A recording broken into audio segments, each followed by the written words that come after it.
This is David with The Verge, and this is the Amazon Kindle Fire HDX. This is the 7-inch model, which costs $229. There's also an 8.9-inch version that starts at $379. This is the model that competes with the Nexus 7 and the iPad mini. And to do that, Amazon's tweaked its formula a little bit.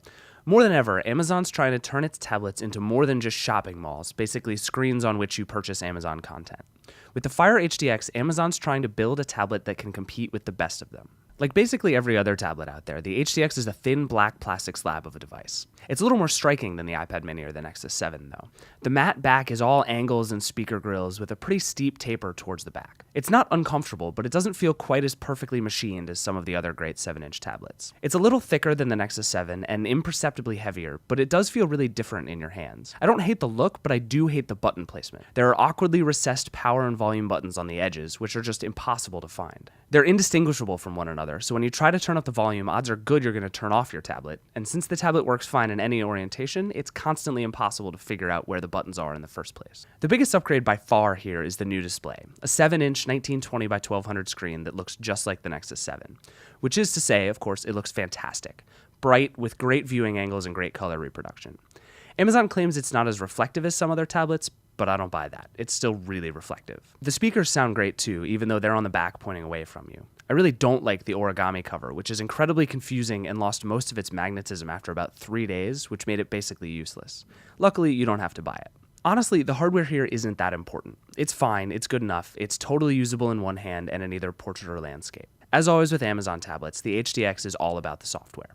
The Kindle Fire HDX ships with a new version of Amazon's fork of Android called Fire OS 3.0. It comes with a lot of really important upgrades, from more enterprise-friendly features to huge upgrades for some of the core apps. For one thing, you don't have to cycle through all your apps and books in a clumsy carousel anymore. There's finally just a grid view for all your apps. The new email client works impressively well, almost like a faux Gmail app. The calendar and document editing suite are likewise much improved. That by itself makes the Kindle Fire HDX a lot more appealing, because it's now something you can use instead of a computer. It used to be just a secondary device for watching movies and buying stuff. Of course, watching movies and buying stuff is still the whole goal of the Kindle Fire HDX. And it's still just terrifyingly easy to buy a movie from Amazon's huge library, or even watch it for free if you're a Prime member. You can also now download Prime videos and watch them offline, which is huge for me. The experience of reading and watching movies is fantastic, and it's constantly being upgraded by Amazon too. X-Ray is now more powerful than ever. It'll show you song lyrics, the music that's playing in a movie and everyone who's in the scene, all the characters in a book, and so much more. Amazon's upgraded some of its magazines to much more optimized iPad-like experiences, and they look really great. There's also still a huge music store, still more books than you could read in 100 lifetimes, and a one-way click to buy diapers. It's still an Amazon catalog, yes, but the HDX is a much better overall tablet than ever, except for one crippling thing.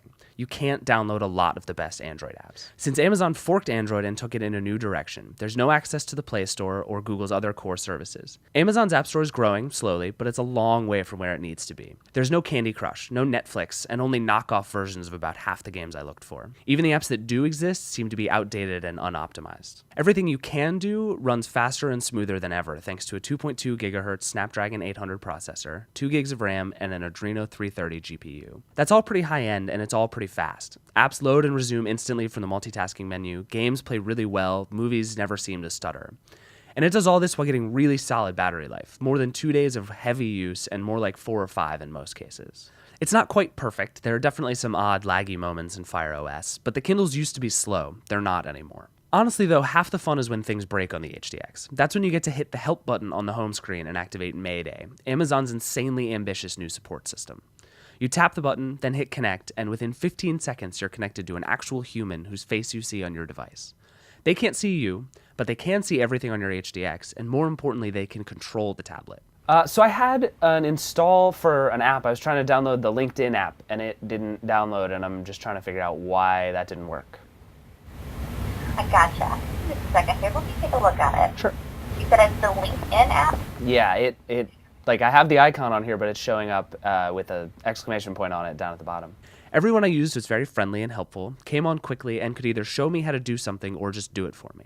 I'm still not convinced this can scale as quickly as it might have to, in part because using Mayday is just really fun and I did it basically for no reason a few times. But it's a really incredible system. So all of this comes for $229, and it's a fantastic deal if you're already invested in the Amazon ecosystem.